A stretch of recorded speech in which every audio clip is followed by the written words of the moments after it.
Okay, did anyone, was anyone more responsible than me last week and remembered what page? 15. 18, I'm sorry. Yeah. Oh, I was on the right page. I think we're ready to start the first, yes, dot 4. Okay, Info? who wants to start? No, dot 4. Okay. Okay. We're at 4A. Yeah, it's very tiny, Danny. Can you make it a little bigger? Because usually it's bigger. Yep, sorry, I forgot Okay, about that. that's good. That's good. Except you have to scroll it up now. Yep, and let me get rid of this so we can see more. Oh, that doesn't go away. Bum, bum, ba-dum, bum, bum, bum, bum, ba-da-bum, ba-da-bum. Nope, that's not what I wanted. That didn't help. Okay, there we go. Hey, Paul, before we start, when you want to talk into the mic and take your hands away from your mouth. Who are you The talking mic is to, the me? mic is under my phone mouth. Go ahead. Well, now that I have my mic. Oh no, we read this. We read part of this. I remember this. Okay. Because this is all about David and the lyre that plays at midnight to wake him up. It's at the bottom part. It's on corresponds to the Sanhedrin since he was the head of the Sanhedrin. I don't think we did that part. That's where what we did before we talked about David.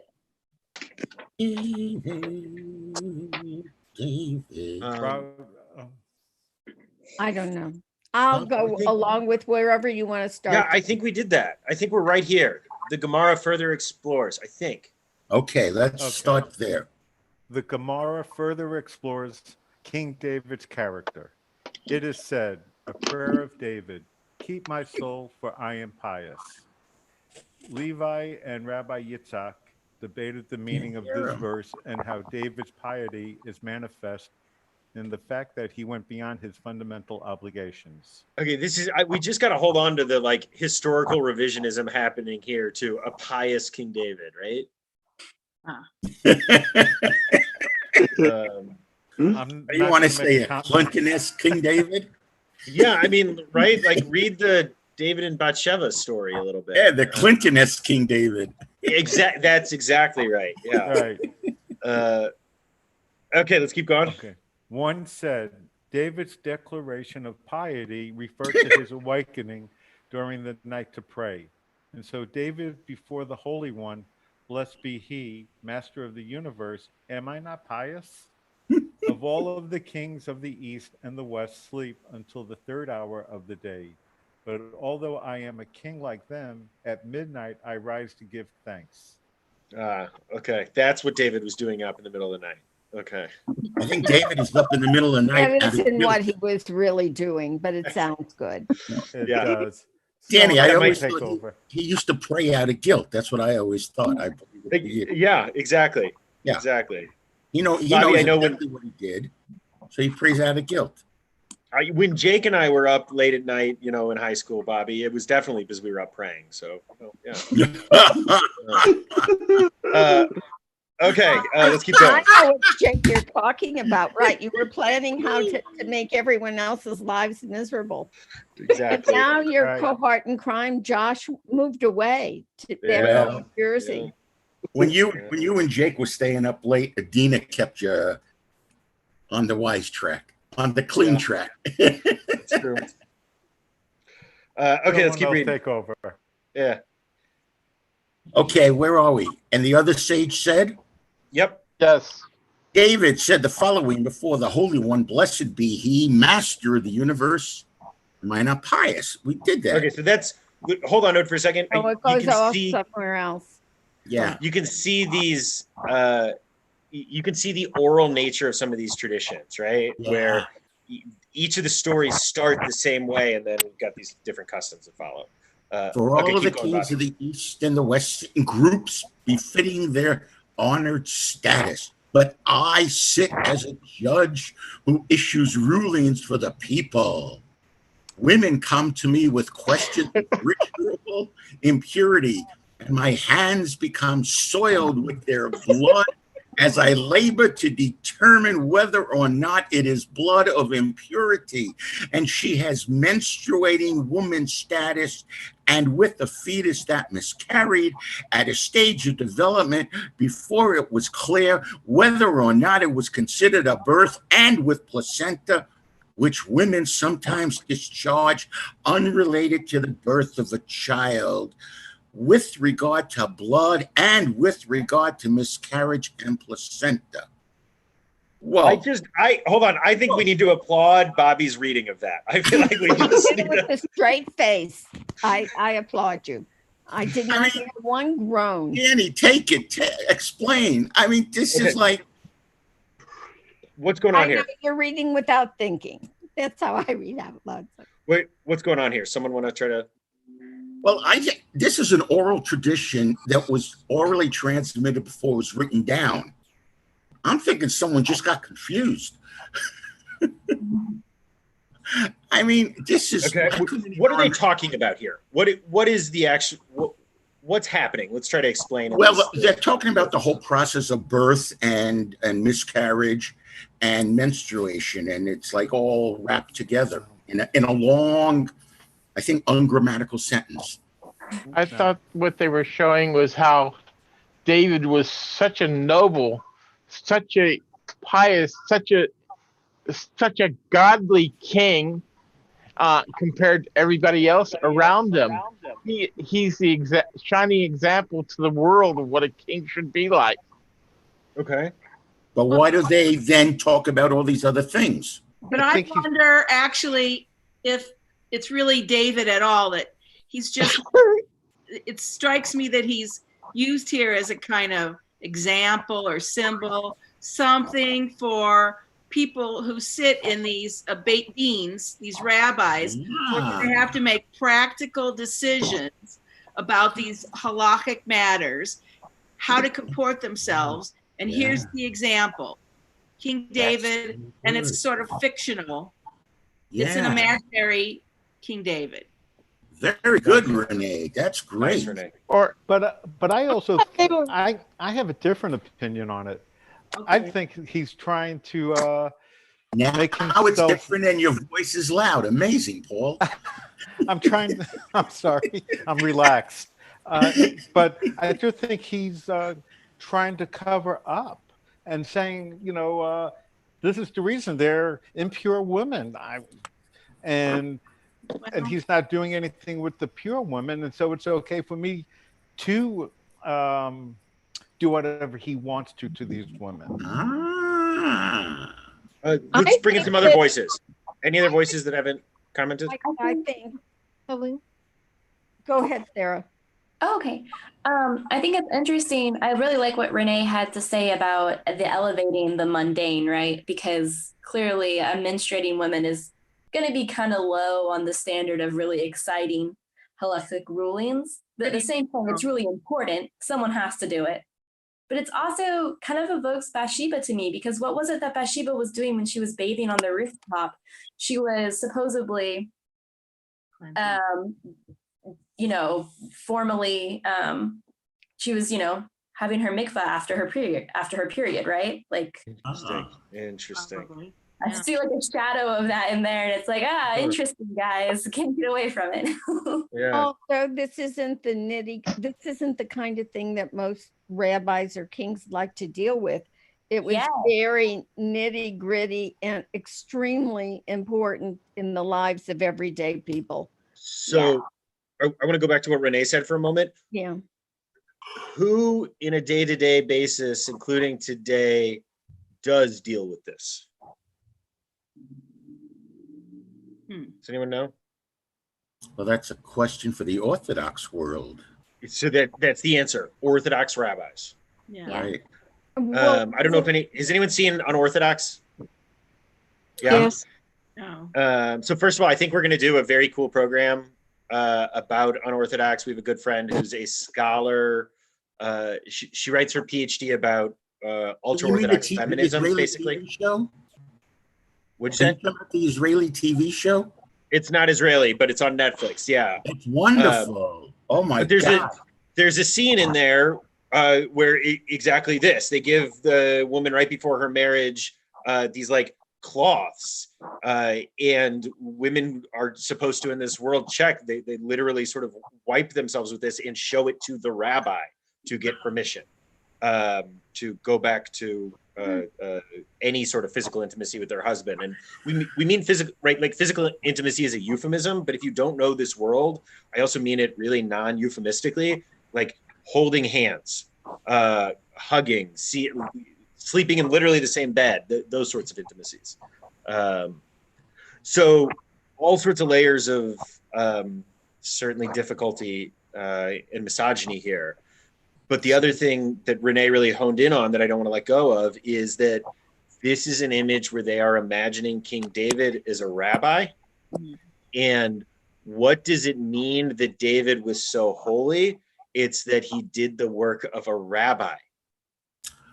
Right? So this again brings us back to that theme that we keep coming to over and over and over again in Brachot, which is the rabbinic attempt to create their own legitimacy. Is it possible that the importance of this is depending on which is the reason why there's blood will determine how long the woman has to be separated from her husband? Yeah, and exactly. She can rejoin the community. So it makes sense with the other side of David that he's making the women capable to have sex with their husbands sooner than later. Okay. Yeah, it fits with his personality profile, I guess. Do we read okay. on? Yeah, let's keep going. King David went to all this trouble in order to render a woman ritually pure and consequently permitted to her husband or himself. If after examination, a sage declares the woman ritually pure, she's permitted to be with her husband, which leads to increased love and affection and ultimately to procreation. And not war is the first commandment for Jews to observe, right? Like, so why is King David so holy? Because he had a lot of kids. And he led to a lot of kids being born. The way not only do I engage in activity considered to be beneath the station of a king, but I consult my teacher, Mephibosheth, son of King Saul's son Jonathan, with regard to everything that I do. I say to him, Mephibosheth, my teacher, did I decide properly? So hold on for 1 second. Yes. Can you all see when I highlight text, that highlight for you? Over here, looking at the Hebrew. Yes. Sure.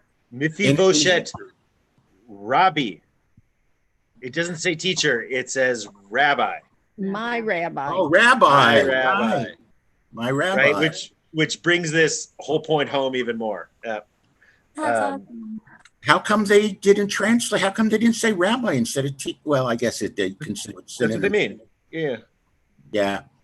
Did I convict properly? Did I acquit properly? Did I rule ritually pure properly? Did I rule ritually impure properly? And I was not embarrassed. Oh, that's important. Foregoing royal dignity should make me worthy to be called pious. Man. Okay. Wow. There we go. And there's a long way to be, to prove that he's not a louse. One of the things I love about Tractate Brachot that for those of us who had been doing Bava Metzia together before this, we didn't have, is like Brachot has these little stories or legends or tales or whatever you want to call them that just like exist on their own.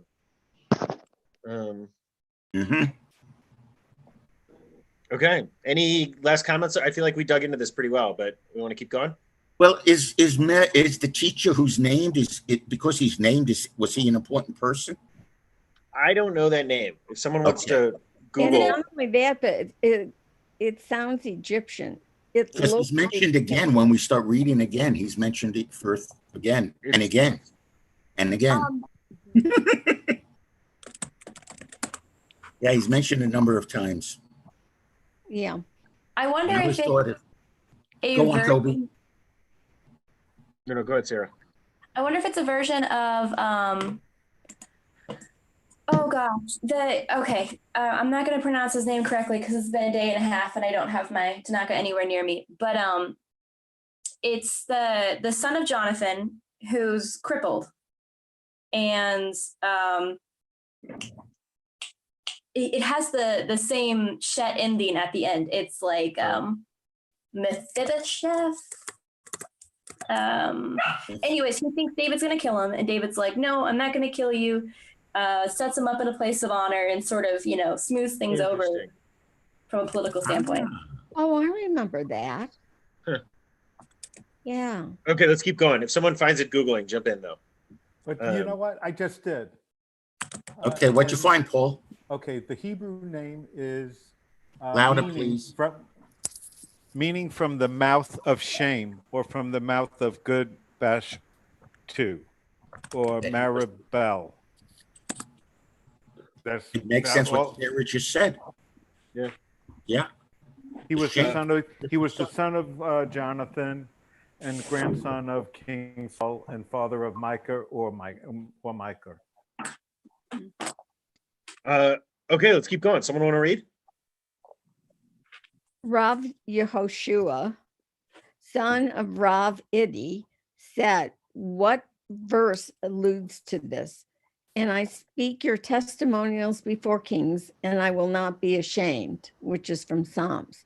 This verse alludes both to David's commitment to Torah in contrast to the kings of the East and West, as well as to the fact that he was not ashamed to discuss matters of Torah with Mephibosheth, a descendant of kings. David was not afraid to have his mistakes corrected by Mephibosheth. Okay. So he's not only not ashamed to talk Torah, he's not afraid to be corrected and to go to his teachers. Can I just say something that's kind of obvious? They're raising David up in terms of other kings of the East and the West who don't talk about Torah. They don't know Torah. It's only David who knows it. Why would they even talk about it? Yep. Well, except there was Torah. By the time you got to David, there were the 5 books, right? Am I wrong? But the other kings wouldn't know about it. Yeah, you're a Syrian king. You don't have the lines of Cohen and whatnot, so no one's. So, would it be helpful to do a little bit of historical David here? Would that be useful to put that into would some be context? very good. So David used to be considered, I'm going to turn off the screen share for a moment. David used to be considered mythological, not in the sense that, let me talk about that word myth for a moment. We tend to use the word myth colloquially to refer to stories that are not true, right? That's just a myth. But the way we mean them here in an academic sense is that it's a story that tells us who we are, where we came from, and how we're supposed to live in this world. So when we call David mythological, we're not saying that he doesn't exist as a historical person. We're saying that the David that we have evidence for, the stories that we have, they are not historical records, because what would it mean to have a historical record of someone, one person who lived, 3,000 years ago? Think of it even more so with Abraham, right? Like, think about what it would take to have evidence of Abraham. Let's say Abraham was a real guy 3,500 years ago, like one person who lived at that, right? So those people are sort of put into the realm of what we call mythological. Not that they don't exist or didn't exist, but that what we know about them is all shrouded in story and not in history. Does that make sense? Mm-hmm. So that's how we used to understand King David. And then we found an extra biblical marker referencing the house of David, north of Israel, not in Hebrew, not Jewish, not any of these things, which for most people was enough to move David from the category of mythological to the category of historical. Okay. Right. But that doesn't mean stories told about him are known. Yeah. They're not So historical, right? yeah, exactly. So the way to think about David is this: go back about 3,000 years, and there are Northerners who primarily have stories of being escaped slaves. They have basically Moses stories. And there are Southern Bedouins, basically, who have the patriarch matriarch stories: Abraham, Isaac, Jacob, Sarah, Rebecca, Rachel, and Leah, right? And if you think about it that way, they're actually totally separate bodies of myth, right? And Star Trek, Star Wars don't exist in the same universe, right? And the people don't think of themselves as being one ethnicity or one nationality or one anything. They are two very distinct groups that don't get along with each other at all. So a Southern king is able to consolidate, or Southern whatever is able to consolidate power in the South and is declared king over all the South.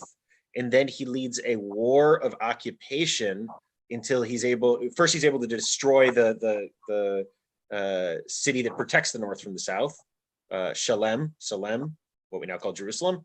And then he's able, once the gateway is open, to take over all of the North and has a military occupation of the North, or effectively just forced taxation, right? This is King David. And it's important to understand that for the Northerners, they did not think of David as being their king or their unifier. They thought of him as being their occupier, like much closer to how Iraqis might have thought of George W. Bush than how we might think of King David. Does that make sense? Yeah. And so we have all of these leftover pieces of literature from this era that are fighting this battle. So for instance, you can understand the David and Bathsheba story as fundamentally being Northern trash talking of David. Right? Because the story starts out with David being lazy and sleeping late and all these things. And who's the good guy who loses in the end? Uriah the Hittite, right? The guy who's married to Bathsheba and is so righteous that while he's home from the war, while his fellow soldiers who are dying are on the front lines, he refuses to go home and have the comforts of home, and instead like sleeps on the floor outside the palace, right? He's upheld as this giant. Uriah, not the Judean, Uriah, the Northerner. Right? This is a polemic story against King David. But what happens is that, 250, 300 years later, sorry, my phone is beeping. Let me just turn that off. 250, 300 years later, the Assyrian Empire comes down from the north and destroys the Northern Kingdom. They'd stop paying their mob money to stay protected. And those people go fleeing south and become refugees in the south. And so all of a sudden, the Northerners who are taking refuge in the South 300 years later, they don't care about the military occupation of their great-great-great-grandparents. What they do care about is, hey, remember, we're all one people. David, unifier, all of us together, right? Like the same story has radically changed. And that's why you have stories like David and Bathsheba that make it into the canon, because they're arguing over battles that no one even knows were fought by the time they're entered into the canon. So the next step for King David, though, is in 621, the Assyrian kingdom had collapsed, and King Josiah and his advisors come to power. These are the people who write the book of Deuteronomy as we know it. And they are a Jerusalem-centered kingdom. This is the golden age of the First Temple period. Not King David. King David ruled over, he was a tiny little king of an unimportant backwater. King Josiah is like, this is a real kingdom, and this is real power and real legislation. And King Josiah is the one who says that the only place you can offer sacrifices is in Jerusalem, and all sorts of other sort of very powerful rules he puts into place. But King Josiah's empire, are invested in telling the story of their own mythical past. And so they are the ones who tell the story of King David. So the stories of King David that are compiled today that we have come out of King Josiah's reign and his era. And what that really means is that the story of David that we have, and in particular the notion of like the golden age of Jerusalem, is placed into King David's time period, when actually it's really during King Josiah's time period. And so now that did that make sense? Yeah. Because hold on, let me say one more thing. Because say that again, Bobby. Did they do the same with King Solomon? Did they conflate him as well? So Solomon never becomes the messianic figure that David is, right? Like David becomes the symbol for Jerusalem and the symbol for messianism. Okay.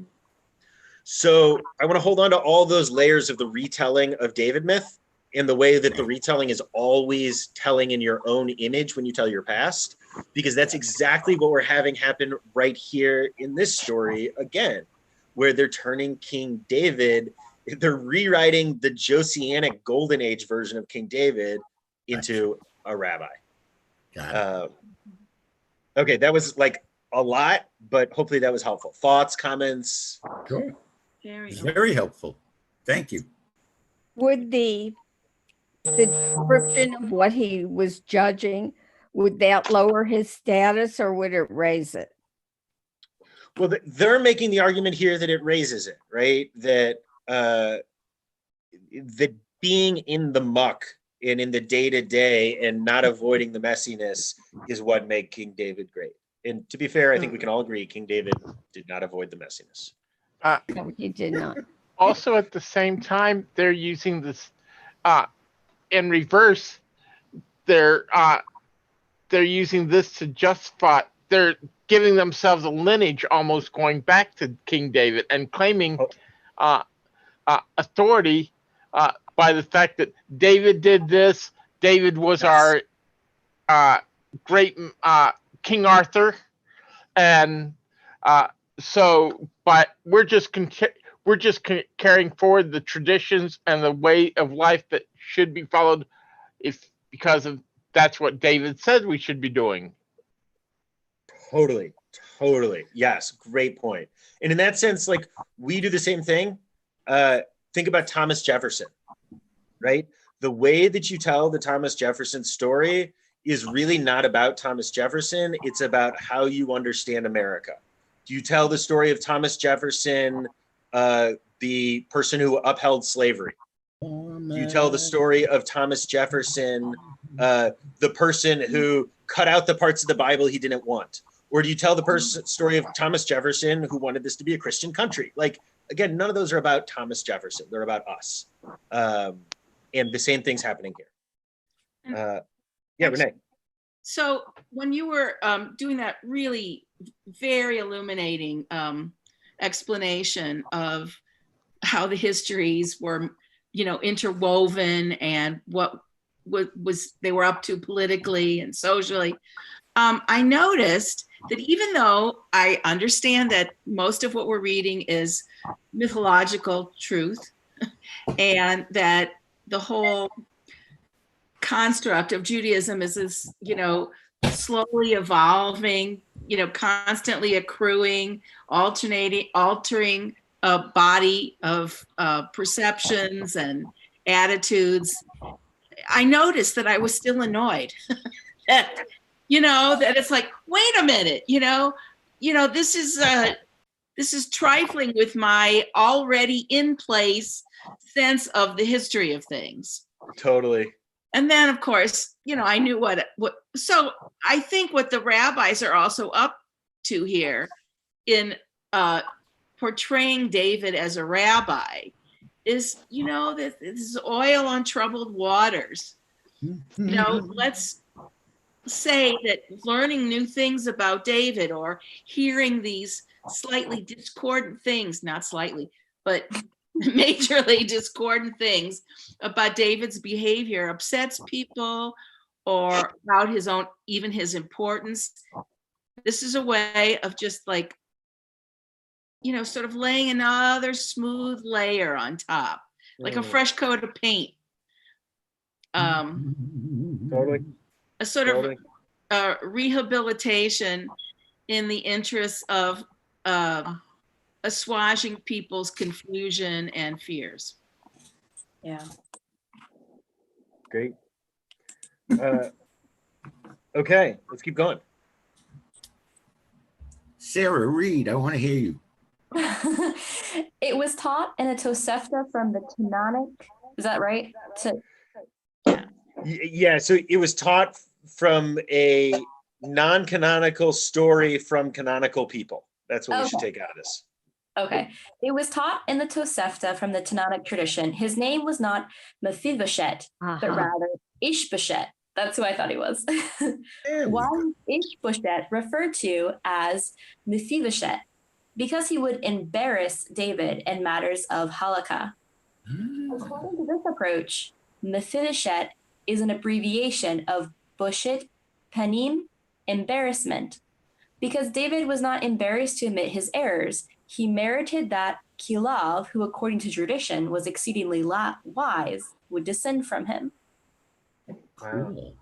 So I just want to point out that actually, this is all super interesting, but it actually, I think, goes against or is itself a retelling of the first of these stories, because my understanding of the first, like, takeaway from the fable was supposed to be that, like, David led to there being more Jewish children, right? Like, that was the takeaway from the original story. We've totally, or even maybe before that David was in the muck with everything, but this is we've now retold and retold.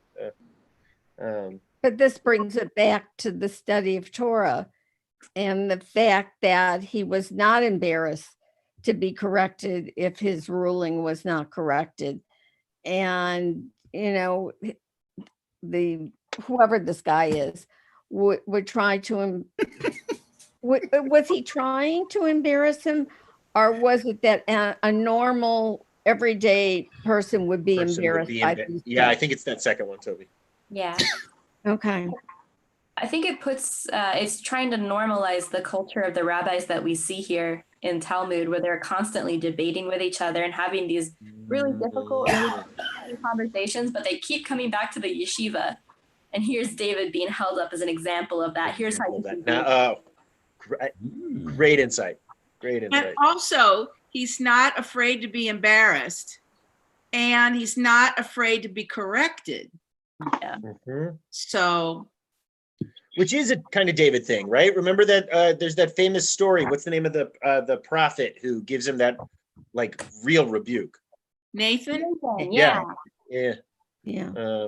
But when we were doing the other tractate, Baba Metzia, you were telling us that their goal was to keep the rulings out of the hands of the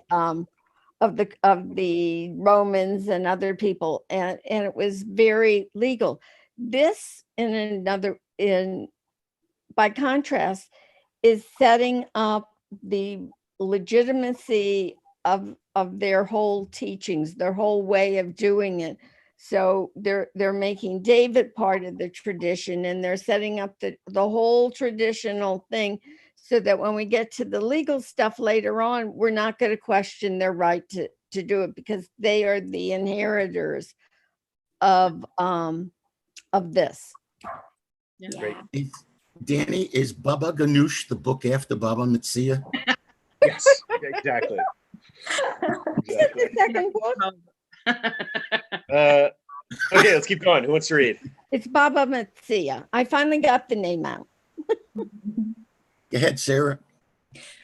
Rabbi Yohanan said his name was not Kilav, rather his name was Daniel, as it appears in a different list of David's descendants. Why is he called Kilav? Because he would embarrass Mephibosheth, the teacher or authority figure in matters of halakha. This is great. Okay, so similar teaching, continue the same idea. Okay, let's keep going. In his book of wisdom, Solomon said about this wise son, "My son, if your heart is wise, your heart will be glad. Even my heart will be glad, even mine." As David enjoyed witnessing his son Kilav develop into a Torah luminary, to the extent that Kilav was able to respond to Mephibosheth, And Solomon says about Kilav, "Be wise, my son, and make my heart glad, that I may respond to those who taunt me." Very good. Yes. So let's.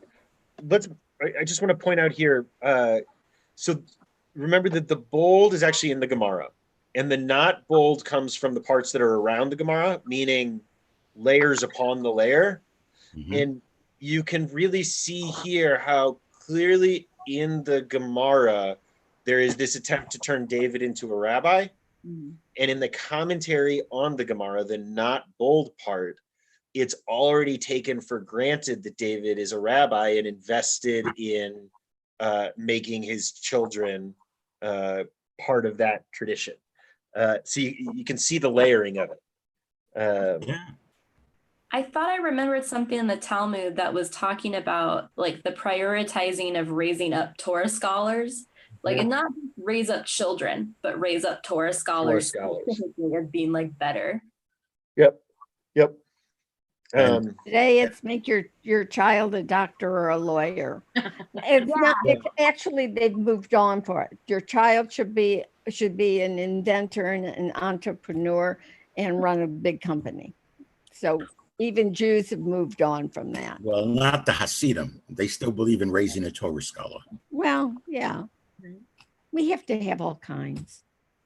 And I wouldn't want my son to be what you just said. Anyway. Okay. Someone else want to read, or Sarah, you want to keep going, or whatever? Okay, I can keep going.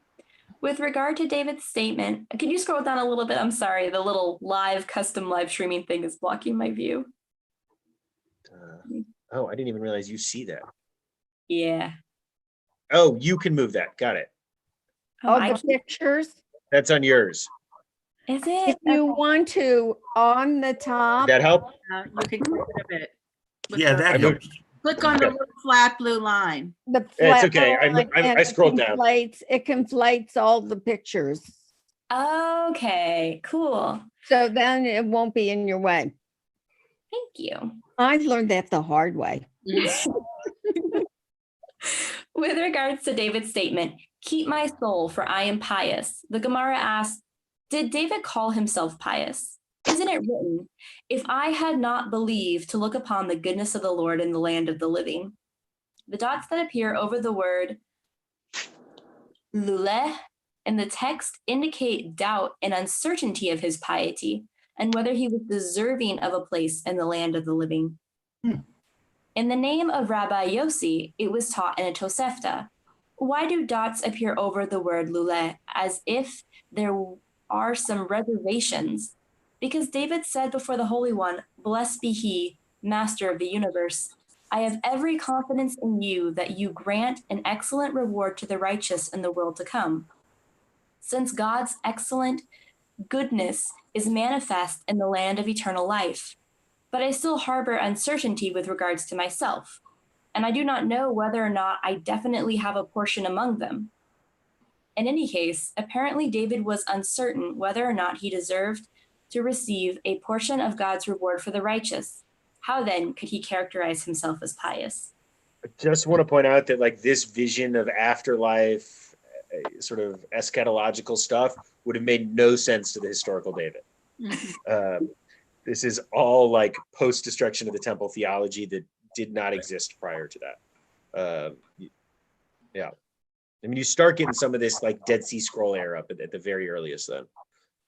Dots that appear over the word luleh. What are they? I mean, so you know, in the Torah, there's certain words that have the jots and the diddles and the right. That's what they're talking about. That there's dots that are traditionally written over this word, and why is it there? Well, it's there to remind us that David's not really pious. It's like he's not really pious, or he doesn't think of himself as pious. We have both of those readings here.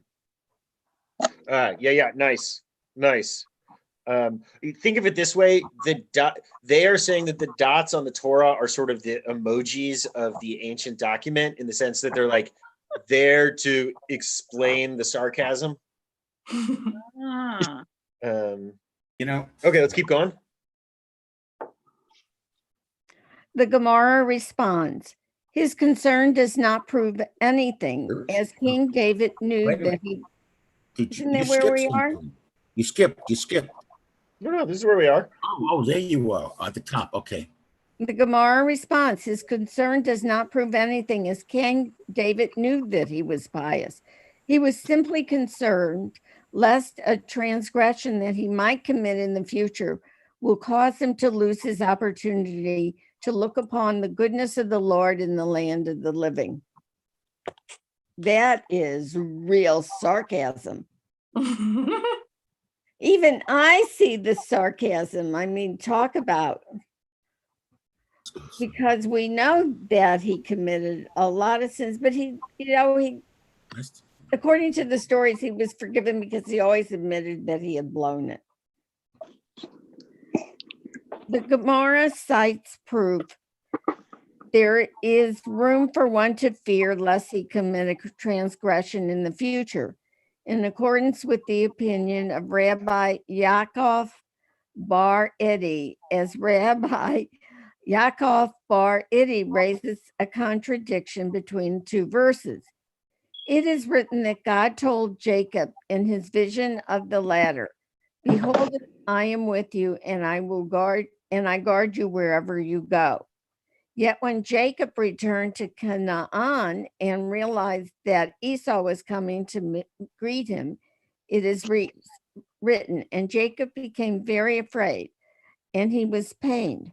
Why did Jacob not rely on God's promise? Jacob had concerns and said to himself, lest a transgression that I might have committed after God made God's promise to me will cause God to revoke God's promise of protection. Okay. What Is everyone following what this is in here for? No. They're providing proof that there are times when someone fears that in the future they'll do something wrong that will be problematic. It's really just like an odd follow-up paragraph from the above. I'm not sure there's much for us to glean from here, unless someone sees something. And they could still remain pious? Is that what they're getting at? Yeah, I think so. Yeah, they are pious, but they're afraid they might do something to ruin it. Yeah. Piety and blowing, missing the mark are two different things. You can be pious in your observance and still be obnoxious and do things which are despicable or against the law while you're trying to keep as kosher as you want to be. And it's judgmental of other people who don't follow the halakha. And So sarcasm, sorry. So no. One thing that you're pulling out there, Toby, that I think is really important here, is it's really easy sometimes, I think, to mistake the ancient rabbis for Orthodox Jews. And those aren't even a little bit the same thing. Orthodoxy is a brand new movement. It's newer than Reform Judaism, and it is an ultra-conservative reaction to the Enlightenment. That's what Orthodoxy is. It is not a older, more legitimate version of Judaism. It is as new and as radical as Reform Judaism is in its own way, in its own conservatism. But that's not the rabbis of the Talmud. And one of the things that at least I have come to really appreciate through all of the Talmud reading we've done these last few years is that actually these rabbis, truthfully, at least from my thinking, seem a lot more concerned about what we would call ethics than anything that we would call like ritual. Yeah, and they're concerned with ritual, but it's not. They're much more concerned with, is this good in the sort of ethical sense of it, than they are with, is this always proper in the ritual sense. I mean, they care about that too, but I've been pleasantly surprised with that. I wonder if there isn't sarcasm in their idealization of David. I mean, because whenever they bring up Yaakov, it seems like they're taking it pretty seriously. Like, if he, one of the patriarchs, had this same problem, but I do like your distinction between piety and, I guess, how often we mess up, because there's kind of a difference there, Yeah. Well, there is a question, as these rabbis are mythologizing, on some level, I think they know what they're doing. Mhm. And at the same time, there's a kind of a will to almost forget that they've done it. A sort of spinning of tales, which that you've spun, and then you imagine have always been there. That is, you sort of participate in this fiction that you've created because it's reassuring, because it establishes authority and continuity. So at the one and the same time, I think they are aware of what they're doing, and at the same time they're pretending like it's been done before them. And I think they're deliberately reshaping history in order to make it what they think the religion needs to be. Which is exactly what we do. Yes, exactly.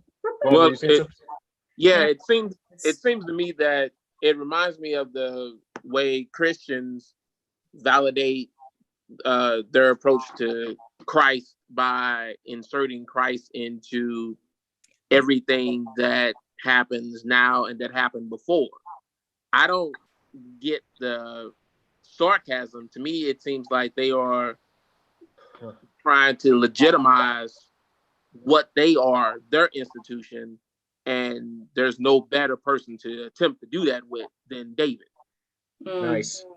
Yeah, I agree with Guan. That's really good. And in a very real, literal way, the Talmud is doing to the Bible for Jews what the New Testament did to the Bible for Christians. It's the lens that you read this through, right? I've got a little different take on it. Yeah. In that, when I read from ancient times, I always live with the fact that life is uncertain for them. They don't have the structures to keep them safe in storms. And so when they say that anything could go wrong, that perhaps they didn't follow the letter of the law well enough, and so some curse came upon them. If you're reading blessings and curses, if you don't do this. So you never know if you're doing things correctly or if bad things will happen to you and you perceive it as the wrath of God, or because I made a mistake in what I did. So so you don't know if you're doing it well enough and if something bad is going to happen to you later, because you just don't know if you're protected. You've got all of nature going against you. And I've also wondered if like his ability to be corrected showed that he was different from other kings or other dominant people who can say, yes, I can be corrected. I still have a lot to learn. I can make mistakes. I'm not going to put you to death because you point out to me an error. And so that makes him different from other kings, because he's following a moral code that keeps him from being the absolute ruler, whether it was the Egyptian or Assyrian or anybody else, or, like our current president. He's got a higher morality that he is trying his hardest to achieve despite being a human. So I think that's a great point.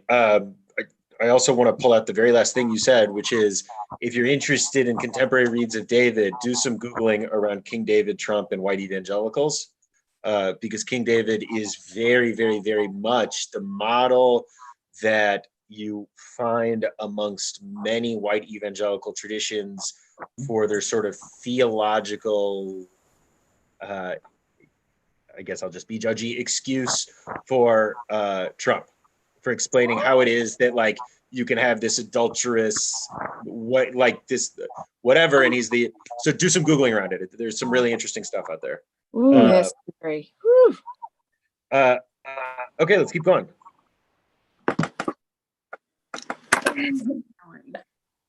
Apparently, at times, transgression does cause God's promise to go unfulfilled, as it was taught explicitly in a Baraita with regard to the Ostensibly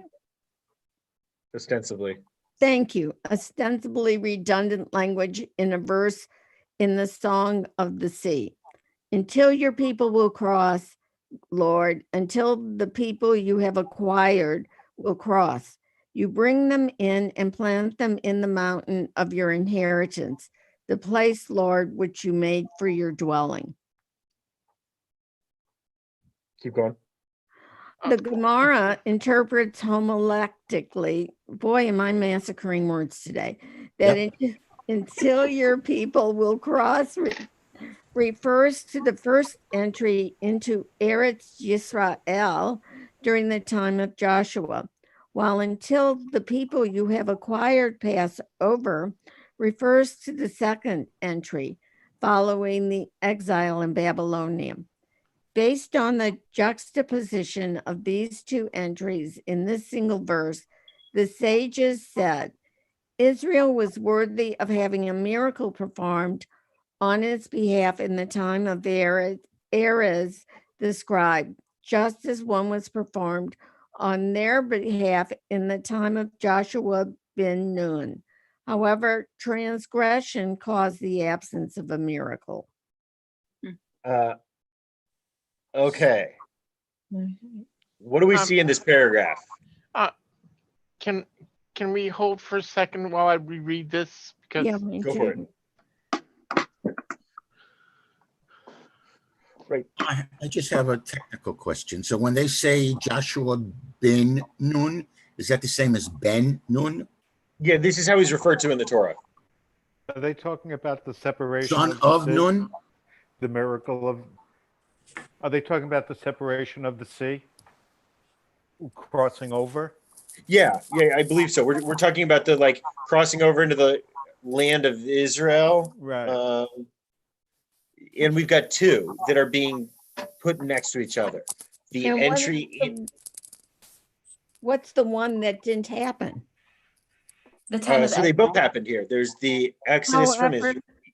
No, it's the last sentence is, however, transgression caused the absence of a miracle. In the time of Ezra, whenever In the they time were. of Ezra. Oh, in the time of Ezra. Okay. So I there's a real sensitivity here, I think, that they're seeing. It's worth noting that contemporary scholars are pretty much in agreement that the version of the Exodus story that we have today was written by those who came out of the Babylonian exile. Yeah. And that's important because, let me, and we can end with this. So let me tell a story quickly. We were slaves in a foreign land. We had been brought there and had been there for a long time. A new king came to power, and in this king's court was an advisor who was almost like a son to him. This advisor really grew up in the court. And eventually this advisor was able to convince the king to allow him to lead his people back to their homeland through the wilderness, stopping along the way to institute and give the official version of the law. Yeah, perfect. Right? On its face, what's that the story of? That's the Exodus, but it's also the story of the return from Babylon. So, right, I was telling the story of Ezra and Nehemiah, but it sounds just like the Moses story because the people who experienced the story of Ezra and Nehemiah are the ones whose version of the Moses story we have. Right. Right. So they told that in their own image in the way and that's been our theme today. Right. And so I hope that can be a big takeaway from today, that we often tend to think of things, for instance, like the Torah as being a game of telephone, where there's this original moment of truth that then as it gets passed from person to person declines. Yeah. But there's never an original. Everyone who ever tells a story is drawing from all the other stories that they've heard, and they're telling it for their moment in their own image. And then people who hear that story will go and tell it in their own image, and they're always adding to it, always changing it. And so in that sense, there is no original. Wow. Okay. Let's not forget that in the retelling of stories, people forget salient details of how they heard it. And what they do is that they invent their own, and they draw from their own experience. So they add to it without, and then they forgot that they did it. Well, it's in the same way, like when you tell a child the reason why they should do something that they don't want to do, and you create like a little story that makes it easy for them to understand, so they take it as that's the authority. But it's been invented, so they just don't know it. Or maybe later they'll realize it, and sometimes they don't. And we don't. Guess my mom couldn't make up stories about broccoli. Well, there's a good example. Rabbi said decades ago that if you write it down, it becomes true. Yeah. Well, and the writing gives it a certain authority that the oral tradition lacks in some ways. Yeah. Well, and Fake also news. that's why there's all this interpretation. You have to look at the written record and say, like, oh, what do those dots really mean? They weren't just an accident. They weren't just somebody doodling. That may have been the case. We don't know. But once it's there, it acquires significance. So let's tell some more stories about it. Or when you say it, you can forget it, but if you write it, you'll regret it. Paul, why Okay, are you friends. thinking? Until next week. Okay, that was excellent, Daniel. Thank you.